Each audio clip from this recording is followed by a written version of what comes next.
ചാരക്കണ്ണുകളുള്ള ആ സുന്ദരി വളരെ പെട്ടെന്നാണ് താരമായി മാറിയത്. മഹാകുംഭമേളയിൽ മാല വിൽക്കാനെത്തിയ സുന്ദരിയാണ് സോഷ്യൽ മീഡിയയിൽ താരമായത്. മനോഹരമായി പുഞ്ചിരിച്ചുള്ള ഇൻഡോർ സ്വദേശിനിയായ മോണി ഭോൺസ്ലെയുടെ ചിത്രങ്ങൾ വ്ളോഗർമാർ പകർത്തി സോഷ്യൽ മീഡിയയിൽ പങ്കുവച്ചു. ഇതോടെ പെൺകുട്ടിയുടെ തലവര മാറി. മോണാലിസ എന്നാണ് അവൾ സ്വയം പരിചയപ്പെടുത്തിയത്. ഇപ്പോഴവൾ ഇന്ത്യയുടെ മോണാലിസയാണ്. സോഷ്യൽ മീഡിയയിൽ താരമായ മോണാലിസയെ കാണാൻ ആൾക്കൂട്ടം തിക്കിത്തിരക്കി. അവൾക്കൊപ്പം ആളുകൾ സെൽഫി എടുത്തു. ആൾക്കൂട്ടത്തിന്റെ പെരുമാറ്റം അതിരുവിട്ടു.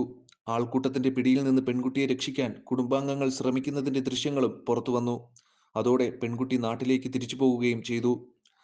സോഷ്യൽ മീഡിയയിലെ താരം സിനിമയിലും താരമാകാൻ ഒരുങ്ങുന്നു. സനോജ് മിശ്ര സംവിധാനം ചെയ്യുന്ന ദ ഡയറി ഓഫ് മണിപ്പൂർ എന്ന ബോളിവുഡ് സിനിമയിലാണ് സോഷ്യൽ മീഡിയ സുന്ദരി നായികയായി എത്തുന്നത്.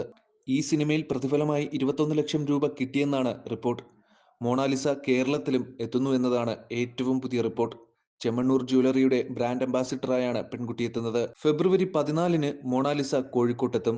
ഇക്കാര്യം പെൺകുട്ടി പറയുന്ന വീഡിയോ ബോബി ചെമ്മണ്ണൂർ തന്നെയാണ് സോഷ്യൽ മീഡിയയിൽ പങ്കുവച്ചത്. 15 ലക്ഷം രൂപയ്ക്കാണ് മോണാലിസ ബ്രാൻഡ് അംബാസിഡറായി എത്തുന്നതെന്നാണ് മാധ്യമ റിപ്പോർട്ടുകൾ.